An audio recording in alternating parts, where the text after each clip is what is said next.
Question 21. After a buyer and seller have signed the deposit receipt, the terms of the agreement can only be changed by another written document signed by all parties. This modification of terms is called an Amendment, B Modification Clause, C Rider, D both A and C. Correct answer is D, both A and C. Both amendment and rider are used to modify a contract after it has been signed. While there can be subtle differences in usage, they both essentially serve the same purpose in this context. Amendment. This is a formal change to the original contract. It's often used for more significant changes to the terms. Rider. A rider, sometimes called an addendum, is a separate document that is attached to the original contract and modifies its terms. It's often used for less complex changes or additions. Both amendments and riders must be signed by all parties to the original contract to be effective. A modification clause is a section within a contract that allows for future changes, but it's the amendment or rider itself that actually implements those changes. Question 22. A completion bond is designed to safeguard the A contractor, B borrower, C lender, D tax assessor. Correct answer is C lender.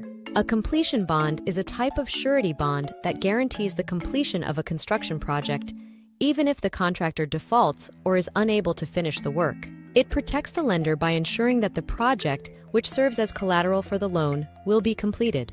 This reduces the lender's risk of financial loss if the contractor fails. Question 23. If a minor or incompetent person signs a contract to buy food or medicine, such a contract cannot be A enforced, B voided, C enforced, unless the minor was represented by an attorney, D none of the above.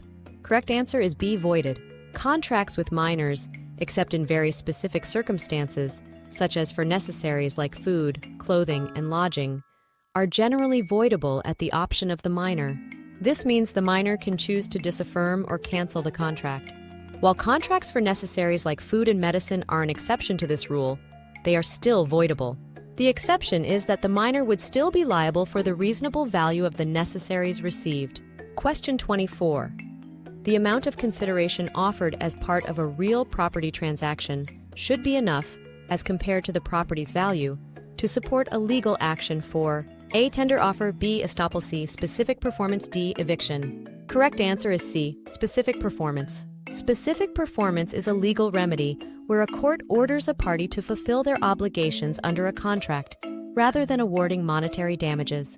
It's often used in real estate transactions because each piece of property is considered unique. However, courts are reluctant to grant specific performance if the consideration offered is grossly inadequate compared to the property's value.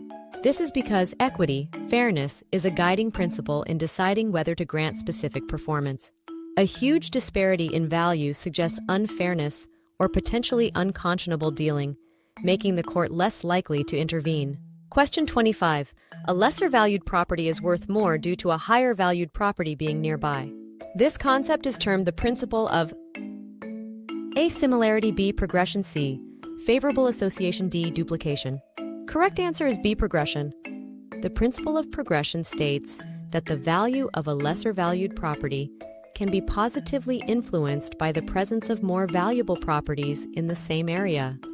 It's the opposite of regression, where higher valued properties can be negatively impacted by surrounding lower valued properties. Question 26.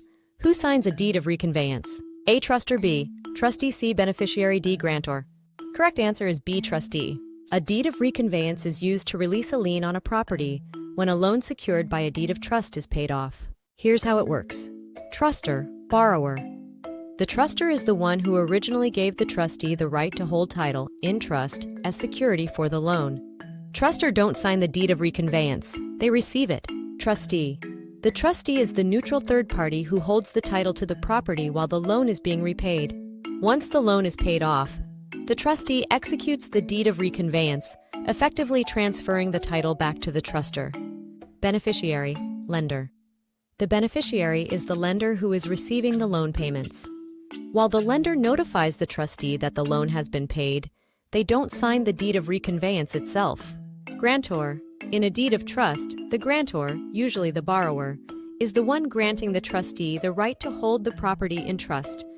Since we are dealing with a deed of reconveyance, the trustee is now the one granting the title back. Question 27.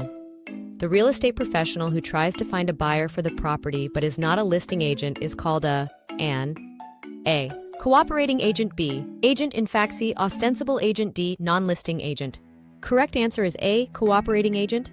An agent in fact is someone who is authorized to act on behalf of another person, the principal, in specific transactions. This authority is granted through a legal document called a power of attorney. The agent in fact can make decisions and sign documents on behalf of the principal, but only to the extent specifically outlined in the power of attorney. An ostensible agent is created when a principal's actions or inactions lead a reasonable third party to believe someone is their agent, even without a formal agreement. The third party must reasonably rely on this appearance of agency when dealing with the supposed agent. The principal can be held liable for the actions of the ostensible agent due to creating this impression of agency. Example: a real estate broker allows a salesperson to use the brokerage's letterhead and business cards, even though the salesperson's license has been revoked. A third party, unaware of the revocation, deals with the salesperson, believing they are a legitimate agent of the brokerage. The brokerage could be held liable for the salesperson's actions as an ostensible agent because they created the appearance of agency. A non-listing agent isn't a formally defined term in real estate.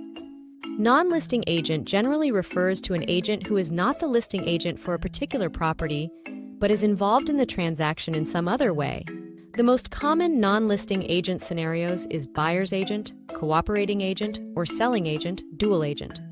A cooperating agent is a real estate professional who works with the listing agent to find a buyer for a property. They are typically associated with a different brokerage than the listing agent. They cooperate with the listing agent to complete the sale. Question 28. Which of the following would not terminate an escrow?